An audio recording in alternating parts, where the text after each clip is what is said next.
द्रौपदी महाराज द्रुपद की अयोनिजा कन्या थीं। उनका शरीर कृष्ण वर्ण के कमल के जैसा कोमल और सुंदर था, अतः इन्हें कृष्णा भी कहा जाता था। इनका रूप और लावण्य अनुपम व अद्वितीय था। इनके जन्म के समय आकाशवाणी हुई थी, देवताओं का कार्य सिद्ध करने के लिए एवं उन्मत्त क्षत्रियों के सहार के लिए ही इस रमणीय रत्न का जन्म हुआ है। इसके द्वारा कौरवों को बड़ा भय होगा। स्वयंवर में अर्जुन के द्वारा लक्ष्य भेद करने पर द्रौपदी पांडवों को प्राप्त हुई। कई दैवी कारणों से द्रौपदी पांचों पांडवों की पत्नी हुई। यह पांचों पांडवों को अपने शील, स्वभाव और प्रेममय व्यवहार से प्रसन्न रखती थीं। जब कपट के द्यूत में महाराज युधिष्ठिर अपने राजपाट, धन वैभव तथा स्वयं के साथ द्रौपदी तक को हार गए, तब दुःशासन दुर्योधन के आदेश से द्रौपदी को एक वस्त्रावस्था में खींचकर भरी सभा में ले आया। सभा में रोते रोते द्रौपदी ने सभासदों से अपनी रक्षा के लिए प्रार्थना की। दुष्ट दुःशासन उन्हें भरी सभा में नग्न करना चाहता था। भीष्म, द्रोण ने अपनी आंखें मूंद ली, विदुर सभा से उठकर चले गए। जब द्रौपदी चारों ओर से निराश हो गई तब उन्होंने आर्तस्वर में भगवान श्री कृष्ण को पुकारा, हे कृष्ण, हे गोविंद, क्या तुम नहीं जानते कि मैं कौरवों के द्वारा अपमानित हो रही हूँ? कौरव रूपी समुद्र में डूबती हुई मुझ अबला का उद्धार करो। कौरवों के बीच विपन्नावस्था को प्राप्त मुझ शरणागत की रक्षा करो। भक्त के लिए भगवान को वस्त्रावतार लेना पड़ा और 10,000 हाथियों के बलवाला दुःशासन साड़ी खींचते खींचते थक गया, किंतु साड़ी का अंत नहीं मिला और द्रौपदी की लाज बच गई। रक्षक नंद नंदन भगवान श्याम सुंदर हों, उसका भला कोई क्या बिगाड़ सकता है। दोस्तों, अब आगे की कथा है द्रौपदी के 5 पतियों के साथ उसका संबंध कैसा था। तो चलिए द्रौपदी के जीवन के बारे में आगे जानते। संभवत द्रौपदी भारत की वह प्रथम महिला है जिसके 5 पति थे, या वह 5 पुरुषों के साथ रमण करती थी। द्रौपदी की कथा व्यथा से बहुत कम लोग ही परिचित होंगे। क्या उस काल का समाज बहुपतित्व वाली स्त्री को एक्सेप्ट कर सकता था? क्या कोई विवाद खड़ा नहीं हुआ? या कि समाज में बहुपतित्व और बहुपत्नी वाली व्यवस्था थी? लेकिन सबसे बड़ा सवाल यह कि क्या आज के लोग यह समझते हैं कि द्रौपदी ने विवाह तो सिर्फ अर्जुन से ही किया था, तो क्या उसका रिश्ता सभी के साथ नहीं था? क्या द्रौपदी सिर्फ अर्जुन को ही प्यार करती थी? क्या सचमुच में द्रौपदी के 5 पति थे? ये कुछ ऐसे सवाल हैं जिनके उत्तर महाभारत में ही मिलेंगे। यहाँ प्रस्तुत है जनमानस में प्रचारित कथा। द्रौपदी के 5 नाम। द्रौपदी को द्रौपदी इसलिए कहा जाता था कि वे राजा द्रुपद की पुत्री थीं। उन्हें पांचाली इसलिए कहा जाता था कि राजा द्रुपद पांचाल देश के राजा थे। उनका एक नाम कृष्णा भी था, क्योंकि वे भगवान कृष्ण की सखी थीं। उनका एक नाम याज्ञनी भी था, क्योंकि वे यज्ञ करने के बाद पैदा हुई थीं। और अंत में उनका एक नाम सेरंद्री भी था। सेरंद्री का अर्थ होता है पति के अलावा अन्य पुरुषों के साथ रमण करने वाली। लेकिन यह सच नहीं है। अज्ञातवास के दौरान द्रौपदी ने राजा विराट के यहाँ उनकी पत्नी सुदेशना के सौंदर्य की देखरेख करने वाली के रूप में काम किया, इसलिए उनका नाम सेरंद्री था। सेरंद्री के रूप, गुण तथा सौंदर्य से प्रभावित होकर महारानी सुदेशना ने उसे अपनी मुख्य दासी के रूप में नियुक्त कर लिया था। कुछ लोग कहते हैं कि वे राजा विराय के राज्य में सुगंध और इत्र बेचती थी, इसलिए उसे सेरंद्री कहा जाता था। उल्लेखनीय है कि 12 वर्ष के वनवास के बाद पांडवों ने अज्ञातवास में मत्स्य देश के राजा विराट के राज्य में समय व्यतीत किया था।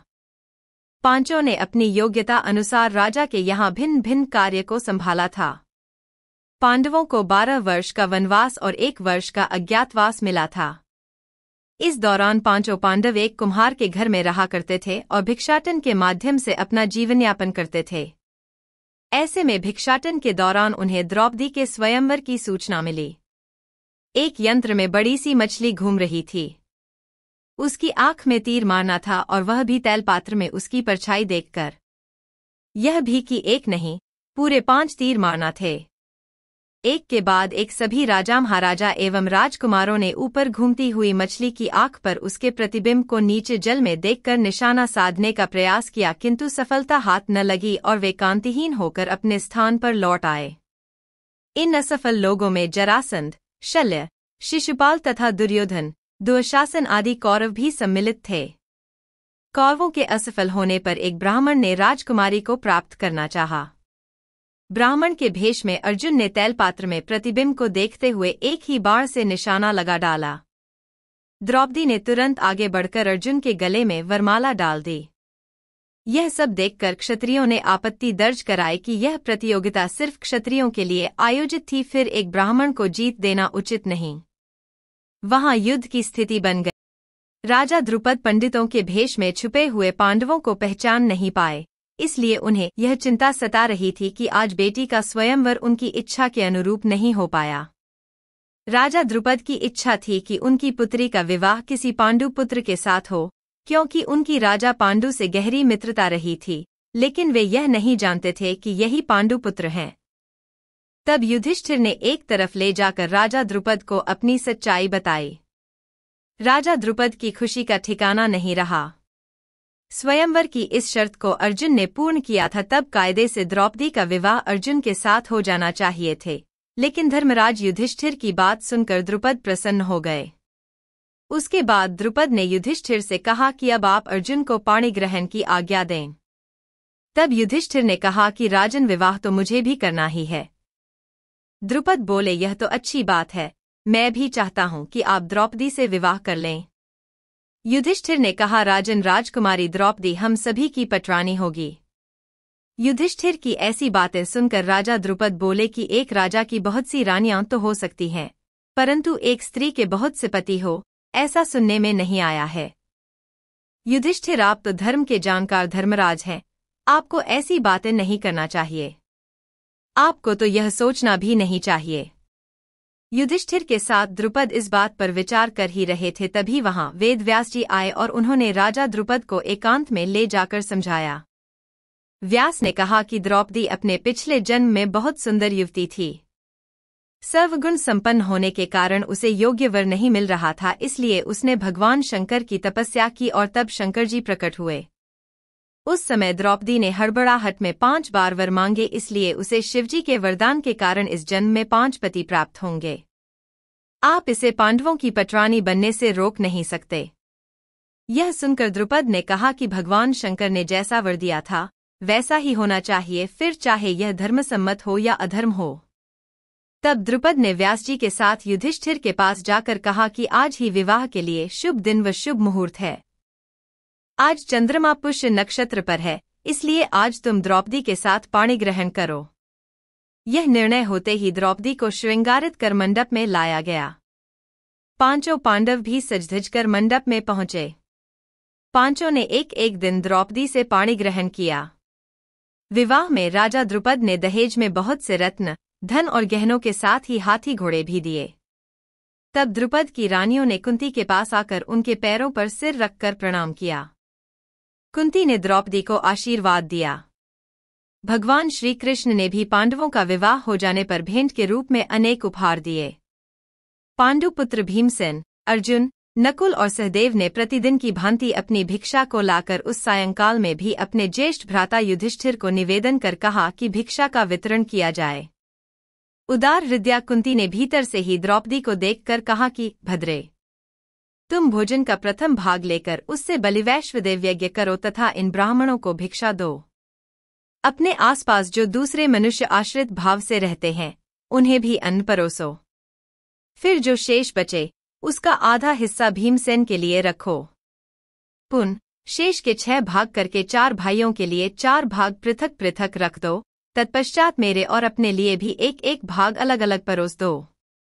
उनकी माता कहती है कि कल्याणी, ये जो गजराज के समान शरीर वाले हष्टपुष्ट गोरे युवक बैठे हैं, इनका नाम भीम है। इन्हें अन्न का आधा भाग दे दो, क्योंकि यह वीर सदा से ही बहुत खाने वाले हैं। राजा द्रुपद के पुत्र धृष्टद्युम्न पांडवों के पीछे पीछे उनका सही ठिकाना जानने और उन्हें सही प्रकार से समझने के लिए भेष बदलकर आ रहे थे। उन्होंने पांडवों की चर्चा सुनी, उनका शिष्टाचार देखा और वे प्रसन्न हुए इस बात के लिए कि मेरी पुत्री सुखपूर्वक रह रही है। एक दिन की बात है, पांडव और ब्राह्मण लोग आश्रम में बैठे थे। उसी समय द्रौपदी और सत्यभामा भी आपस में मिलकर एक जगह बैठी थीं। दोनों ही आपस में बातें करने लगी। सत्यभामा ने द्रौपदी से पूछा, बहन, तुम्हारे पति पांडवजन तुमसे हमेशा प्रसन्न रहते हैं। मैं देखती हूँ कि वे लोग सदा तुम्हारे वश में रहते हैं। तुम मुझे भी ऐसा कुछ बताओ कि मेरे श्याम सुंदर भी मेरे वश में रहें। तब द्रौपदी बोली, सत्यभामा, ये तुम मुझसे कैसी दुराचारणी स्त्रियों के बारे में पूछ रही हो? जब पति को यह मालूम हो तो वह अपनी पत्नी के वश में नहीं हो सकता। तब सत्यभामा ने कहा, तो आप बताएं कि आप पांडवों के साथ कैसा आचरण करती हैं?